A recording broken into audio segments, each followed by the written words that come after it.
বিবেক তো ধরেন আমাদেরকে আমি যেভাবে দেখতেছি বিবেক তো আর আমাদেরকে ঠান্ডা করে থাকতে আর ঘরে থাকলে দিয়ে দিবে না। অর্থাৎ মাঠে নামি তারপরে আমরা কাজ করি, তারপরে বিবেক ইনশাআল্লাহ আমরা নিয়ে যাব। হ্যাঁ, বিবেক নিয়ে আমরা বাড়িতে যাব। আমি নোয়াখালী এই ব্যায়ামগঞ্জ থেকে আইছি, আর বিবেক নিয়ে আন্দোলন করার জন্য আইছি, চলতেছে। আর সামনে আমাদের বিবেক যদি না দেয় তাইলে আমরা আমাদের প্রতিবন্ধী বাইরে আছে তাদেরকে নিয়ে আমরা রাজপথে ইনশাআল্লাহ দাবি আদায় করে ছাড়বো, রাজপথে আসবো, একবার না হাজারবার আসবো। এটাই আমাদের দাবি আদায় না হওয়ার জন্য আমরা ইনশাআল্লাহ তীব্র নিন্দা ছাড়া আর কোনো কিছু নাই। আর যদি না দেয় তাহলে আমি এখন সিঙ্গেল একজন শারীরিকভাবে প্রতিবন্ধী আছি, আমাদের সংগঠনের আর প্রতিবন্ধীরা আছে। আমরা যেখানে যেখানে যাওয়ার দরকার আন্দোলনে আপনারা ইনশাআল্লাহ আমাদেরকে রাজপথে দেখতে পাবেন। ডক্টর ইউনূস স্যারের কাছে এই কাগজ চলে গেছে, আমাদের যে বিবেক করার মতন কাগজ চলে গেছে। ইয়ার আগে ওরা ঘোষণা দিয়ে দেয় বিবেক কুমিল্লাকে দিবে।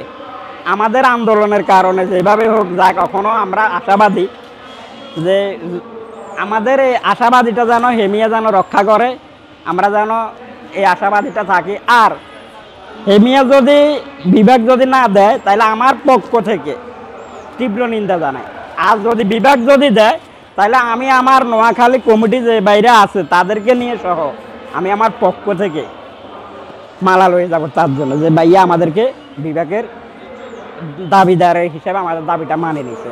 বাসে করে আসার পথে কুমিল্লা পার হয়ে গেছি আর কি। কুমিল্লা পারের পরে যে স্ট্যান্ডটা আছে নোয়াখালী থেকে, যে ভাই আমার ঢাকা আরও আগে ওই গাড়িতে হিমাচলে উঠে দিলে ওরা আমার থেকে ভাড়া টাকা নেয় নাই। গতকালকে আমার থেকে ওরা ওদের কাউন্টার থেকে মানে একটু দূরত্ব কাউন্টার আর কি, কুমিল্লার থেকে একটু দূরে, ওই কাউন্টার থেকে এরা মানে সুপারভাইজাররা একটু চাপ সৃষ্টি করতেছে আমার থেকে ভাড়া নেওয়ার জন্য।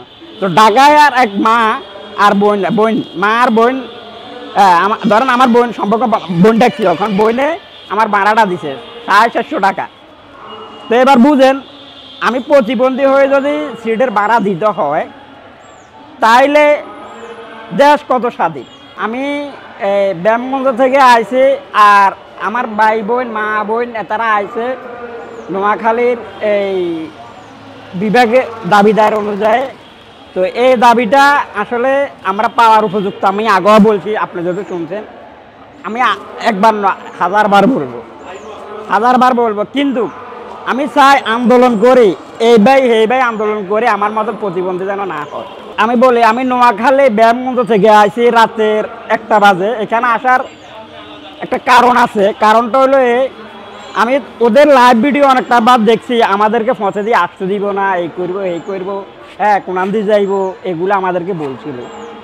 আমি লাইভ ভিডিও পাওয়ার কারণে তারা আমি চিন্তা করলাম আমি একটু আগে যাই।